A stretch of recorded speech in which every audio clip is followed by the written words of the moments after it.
Hi friends, welcome to Manvasan channel. இன்றைக்கி நம்ம சேனலில் பார்க்க போகிற ரெசிபி கோவக்காய் வச்சு ஒரு சைட் டிஷ் தாங்க. அதுவும் சப்பாத்திக்கு செய்ய போகிறோம். அது எப்படி செய்யலாம் பார்க்கலாங்க. கேஸ் ஆன் பண்ணிவிட்டு வானலில் வச்சுக்கோங்க. ஒரு 2 டேபிள் ஸ்பூன் அளவுக்கு எண்ணெய் விட்டுக்குங்க. நான் பார்த்தீங்கன்னா 1/2 கிலோ கோவக்காய் கட் பண்ணி வச்சுருக்கேங்க. இது மாதிரி கொத்து கொத்தாக நான் கட் பண்ணி வச்சுருக்கிறேன். அதிலே ஜாயிண்டாக இருக்குங்க. இப்போ நம்ம எண்ணெயில் போட்டு இதை வதக்கி எடுத்துக்கலாங்க.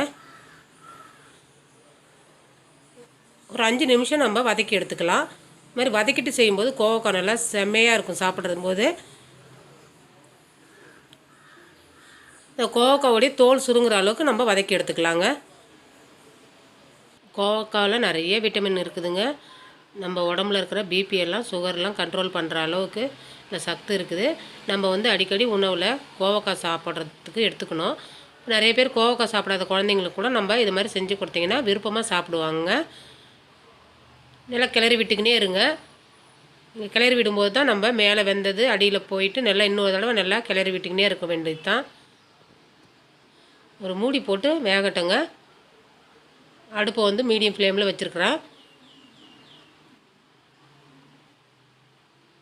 இடையில கிளறி விட்டுக்கலாங்க. நம்ம திரும்பவும் மூடி போட்டு வேகட்டுங்க. மூடி போட்டு வேக விடும்போது சீக்கிரமாக வெந்துடும். அதனால தான் நம்ம மூடி போட்டு வேக வைக்கிறோம். நல்லா போடும்போது பச்சையாக இருந்தது பாருங்கள். இப்போ கலர் நல்லா மாறி இருக்குது. கோவக்காவுடைய நிறம் நல்லா மாறி இருக்குது. இந்த அளவுக்கு நம்மளும் வதக்கினா போதும். நம்ம ஒரு தட்டில் எடுத்துக்கலாங்க. இதுலேயே நம்மளது பாதி குக் ஆகிடுச்சு. இப்போ அதே எண்ணெயில் கூடுதலாக எண்ணெய் சேர்த்துக்கலாங்க. அது கூட 1 டீஸ்பூன் ஜீரகம், 2 பிரிஞ்சி இலை அதை சேர்த்து நல்லா ஜீரகம் வெடிக்கிற அளவுக்கு நல்லா கிளறி விடுங்க.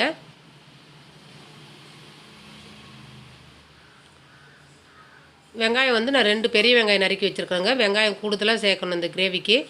அதையும் சேர்த்து நல்லா வதக்கி விடுங்க.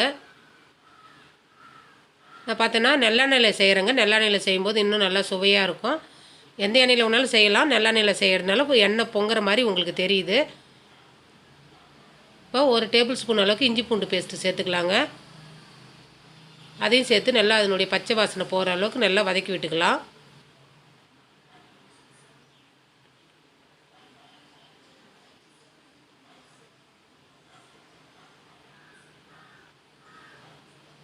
இப்போ கடலை மாவு சேர்க்குறேங்க. 2 டீஸ்பூன் அளவுக்கு கடலை மாவு சேர்க்குறேன் நான். கடலை மாவு சேர்த்துட்டு அந்த வெங்காயத்தை கூட நல்லா பெரட்டி விடுங்க. அடுப்பை மீடியம் ஃப்ளேமில் வச்சுட்டு நல்லா கிளக்கி விடுங்க. இப்போ மசாலா சேர்த்துக்கலாங்க. 1 டீஸ்பூன் மஞ்சத்தூள், 1.5 டீஸ்பூன் தனியாத்தூள், 1.5 டீஸ்பூன் கார மிளகாத்தூள் சேர்க்குறேங்க. கூடவே 1/2 டீஸ்பூன் கரம் மசாலா. இதுக்கு தேவையான உப்பு,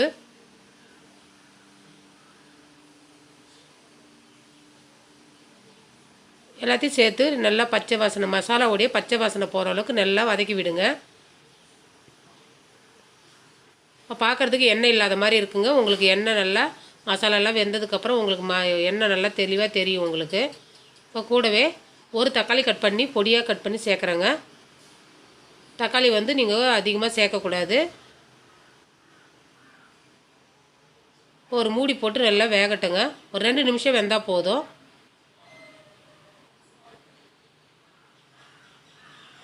ரெண்டு நிமிஷம் கழித்து காமிக்கிறேன் பாருங்கள். உங்களுக்கு இந்த தக்காளியெலாம் நல்லா வெந்திருக்குது.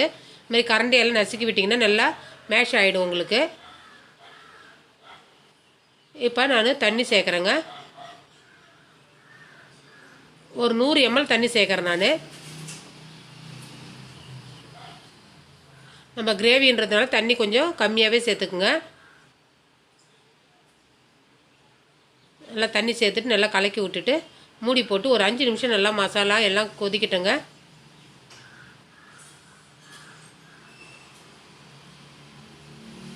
இந்த மசாலாவுடைய பச்சை வாசனை போகிற அளவுக்கு நல்லா கொதிச்சிருது.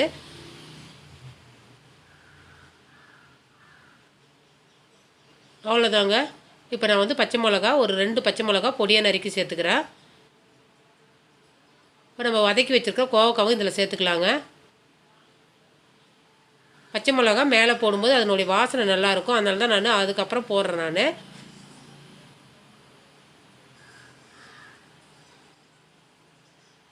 கோவக்காய் சேர்த்துட்டு நல்லா கிளறி விடுங்க.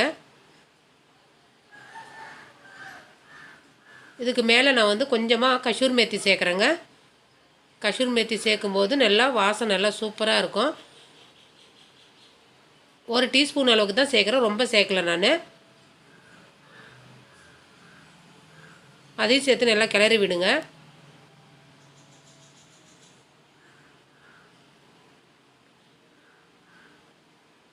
இப்போ மூடி போட்டு ஒரு 10 நிமிஷம் லோ ஃப்ளேமில் நல்லா வேகட்டுங்க.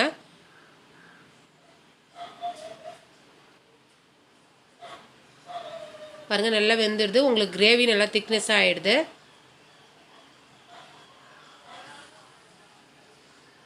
இன்னும் ட்ரையாக வேணும்னா நீங்கள் இன்னும் கொஞ்சம் கூட வேக வச்சுட்டு தண்ணியை நல்லா ட்ரை பண்ணிவிட்டு வச்சிங்கன்னா சூப்பராக இருக்கும். இப்போ நான் சப்பாத்திக்குன்றதுனால கொஞ்சம் ஈரமாகவே எடுத்துக்கிறேங்க. இப்போ மேலே வந்து பொடியாக நறுக்குன்னா கொத்தமல்லி தழையை சேர்த்துட்டு நல்லா கிளறி விடுங்க.